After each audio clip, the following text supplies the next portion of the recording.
No, forget the annotation. I'm just gonna go back to talking about what's wrong with these people. So, now you know how I really felt about the fandom at this time. I hated it. Like, I really hated it.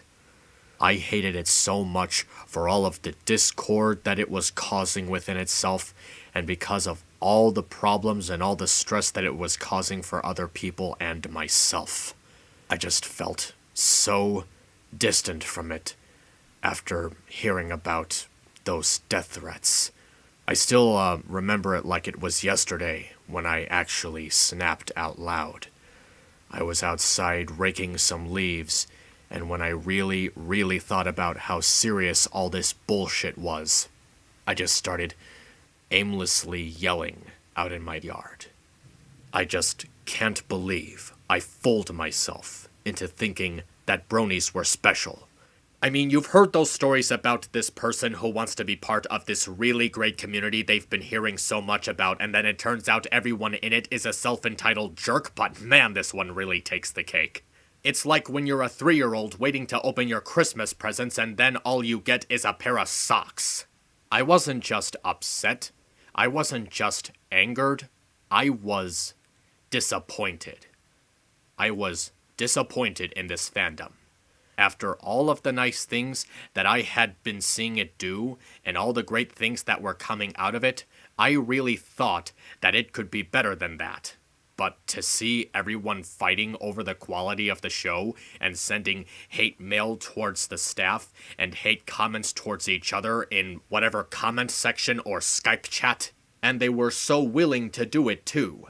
They weren't forced into hating each other, they leapt at the chance. They couldn't wait to pick a side and turn on each other, because that is the law of the internet. At that point, they didn't even need any blind haters or anti-bronies giving them a bad name, because they were doing that to themselves.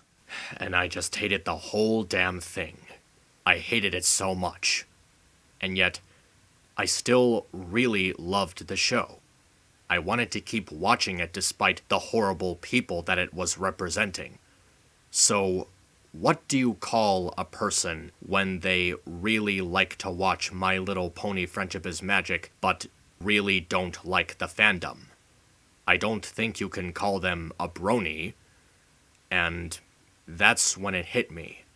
I'm already kind of detached from a lot of human nature because of all the bad stuff in it, so I felt the same way about the brony fandom too.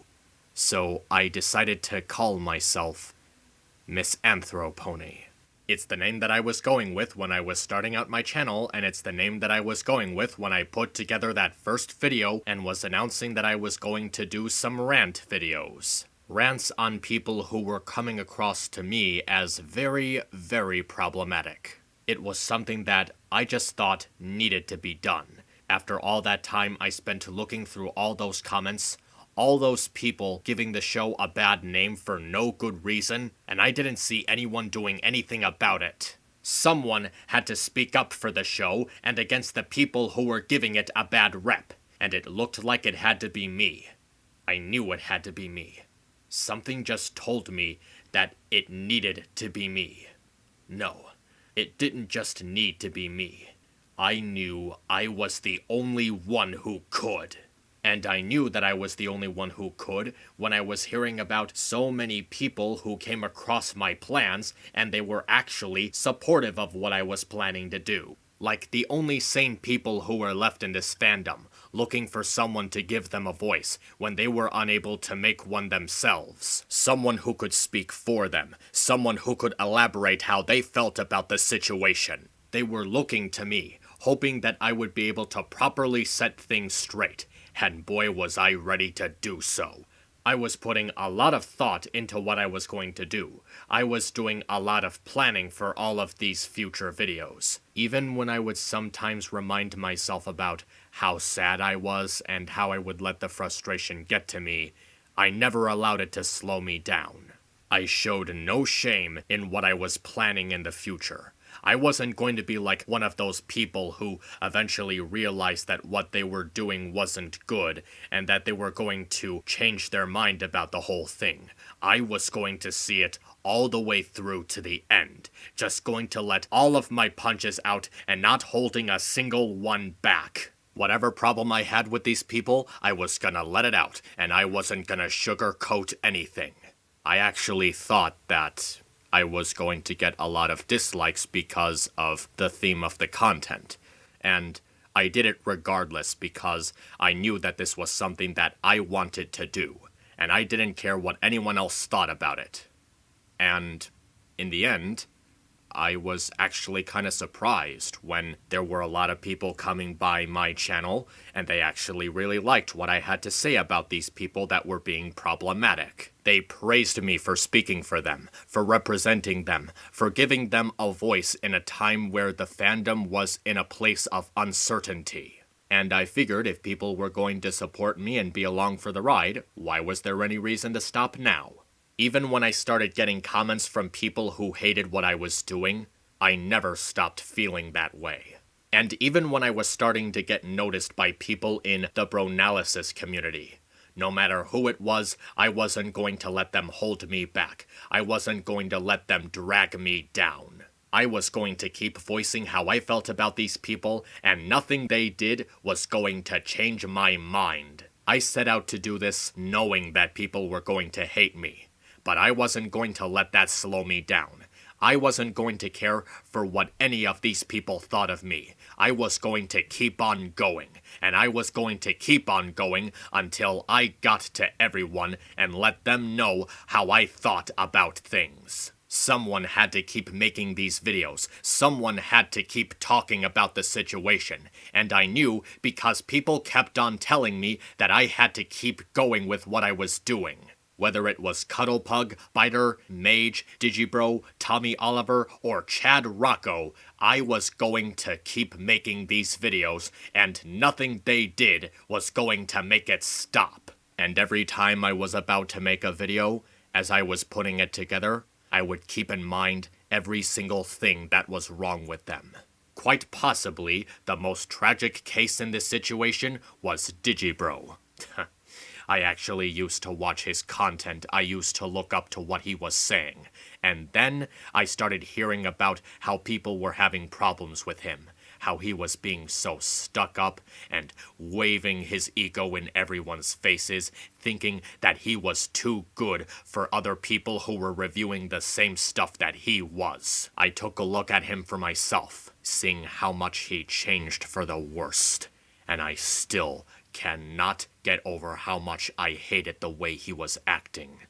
Just watching him strutting around, acting like a big shot, waving that cigarette in his camera, not being open-minded towards his audience. And he even thinks to intrude in an argument that he had nothing to do with just so he can kiss up for his dear friend's ass. Someone that he used as a cop-out by taking a cameo from on their channel because he was too lazy to make his own video on the Equestria games. Watching him jug down that bottle of alcohol, mindlessly spewing out a straw man argument without making any valid points. It was a complete disgrace. At that point, I could care less if he wasn't a good reviewer. What I really had a problem with was his attitude. How he thought he could talk about anyone and anything however he wanted without any form of backlash. And speaking of that friend who he was so willing to go out of his way to kiss up to, Tommy Oliver, not to be confused with the Power Ranger, was one of the most arrogant people who had anything to do with this show. Constantly contradicting himself, being hypocritical, not seeking a different understanding of what was going on, and then he has the nerve to be upset with people for pointing out flaws in his content. Not being open-minded with his audience and getting into fights with other analysts like everybody else was doing, adding fuels to certain fires, and making a video that really didn't make all that much sense to me. Has analysis damaged the fandom? The fandom was damaged long before people were reviewing the show, so that's kind of a moot point. And he has the nerve to talk down his audience, being condescending against them, accusing them of being ignorant, and dividing his audience even further by putting in this stupid click here to skip the bad button idea, which was doomed on arrival. If he really wasn't interested in talking about the show anymore, why couldn't he leave with a sense of dignity? Give and Take left with a sense of dignity. Theory Brony left with a sense of dignity. Why couldn't he? Because he got so caught up in his self-righteousness that he wasn't willing to listen to reason. He could have left like an adult, but instead he decided to act like a child. He chose to spit in the face of every single nice thing that this show ever did for him. The friends he's made, the popularity he was getting, the money he was making. The only reason that anyone on this planet even knows he exists. If it wasn't for that generic, horribly written show that he selfishly dropped, no one would have even looked at him. And after all that, he looked straight in the eye of everyone who ever subscribed to his channel because they actually cared for what he had to say and told them that they were the fucking problem. No, his audience is not the problem. He's just an idiot. No good is going to come from bashing your own audience. You have to get to the heart of why they're making those comments in the first place. You have to think of a very constructive way to respond to each and every single one of those people, unless they're being incredibly non-negotiable and very, very offensive. What were either of these two planning to accomplish by giving in to these incredibly inappropriate manners? Everyone kept saying that they were the best at reviewing the show, and that was a time when they were the only ones doing it. A time when Silverquill and Jesse Wood weren't around to step them up. It might not have been so bad if their reviews stayed informative and they had an attitude that felt negotiable with people who were watching their stuff. But after the way they left, it's clear to me that they never cared about their content. They only cared about the fame and the money that they could be getting on their Patreon for doing this. They placed themselves on a pedestal that they didn't even want. And when they felt like they didn't need it anymore, they walked off and gave their audience the back of their hand. And that's why they're such good friends, because they're exact copies of each other, and they just appreciate themselves so much. The only way you could possibly be more pretentious than that is if you were, Biter. Have you ever wondered why his girlfriend is the only one who really cares for anything that he has to say? You cannot have a conversation with this guy without him having some kind of upper hand over you. You cannot work with him. You cannot negotiate with him, because every single time you try to bring up a point, he comes back with an overbloated monologue. Pages of drawn-out paragraphs that try to say something but don't really offer anything of actual value.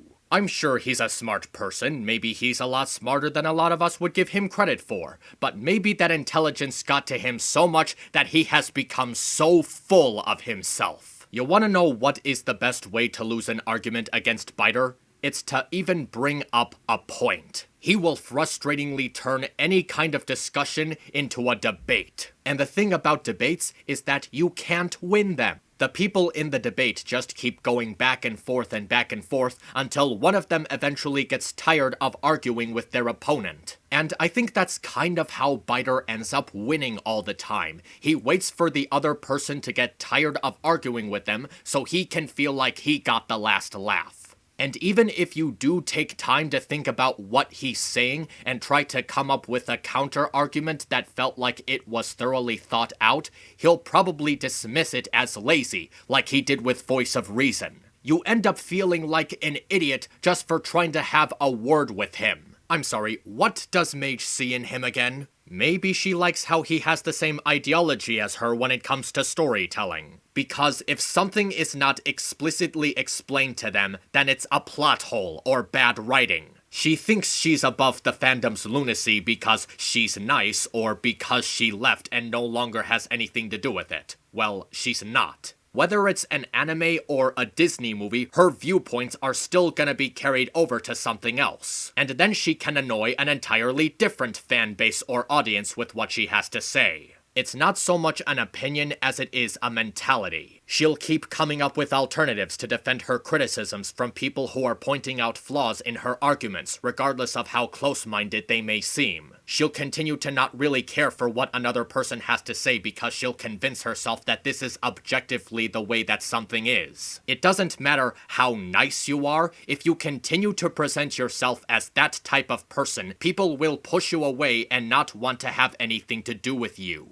My rants, now that I look back at them, were admittedly shit, because that's not the kind of stuff that I was focusing on. I was more focusing on how they were talking about ponies, but now that I've really thought about their attitudes and how they engage in discussions with other people, I feel like that's the kind of thing that people needed to understand. And that's not including KP, who's not very cooperative with her collab partners or her staff, FNGR, who uses clickbait material and titles for his videos, Lily Pete, who I don't even want to dignify, and Joshua Burner, who is a complete pushover. Really, dude? She treats you and Ink Rose like garbage, and you apologize to her? That is pathetic. And after all that, you've got those who want to cling to the moral high ground like Lightning Bliss or Toon Critic, Tyen Daga, Past Analysis, and even ANY for telling me that what I'm doing is a bad thing,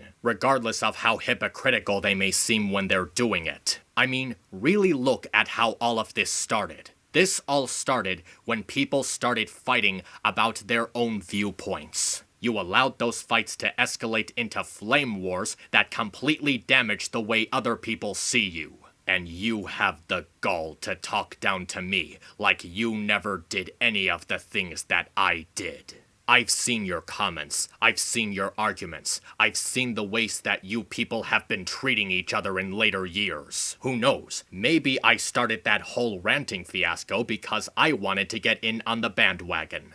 After all, everybody else was talking about how much they hate each other. Hey, I was just beginning to feel left out.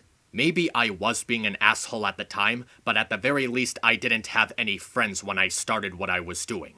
And in a way, that's what makes all of you no better than me. Because all of you, whether you're a casual viewer of the show or a member of the Brony analysis community or an artist, someone who makes music, someone who is in those forums where you discuss things, or that angry YouTube commenter who's leaving behind that hurtful message as I speak. All of you did the worst thing that you could possibly do as a person who ever remotely watched My Little Pony Friendship is Magic. You showed me how little your friendships actually mattered to you. Do you know who Bunny Zachurl is? She is the woman behind the very creation of the My Little Pony toy line, which eventually evolved into what it is now. A whole bunch of different reiterations of the toys and the show. I don't think she ever could have foreseen that something she made could have evolved into something like this, beyond anything that even I could have comprehended, or any of you could have comprehended. I think she would be very proud of that. But I think she would also be ashamed with all of the arguing and fighting that occurred in a fandom for something that she helped make. And all of the great things that it's done, such as raising charity awareness and helping out people who have been depressed and sick and struggling with their lives. This cartoon has helped troubled people make it through another day. She didn't just give you a cartoon show. She gave you an opportunity. She gave you a chance to be a part of something bigger than yourself. And you squandered it.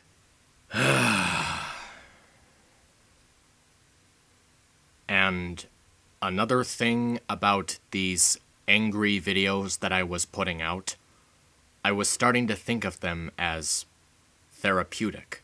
Because every single time I did one of them, I felt a huge amount of frustration getting out, and after that frustration got out, I wasn't feeling as stressful as I was before that video was put out.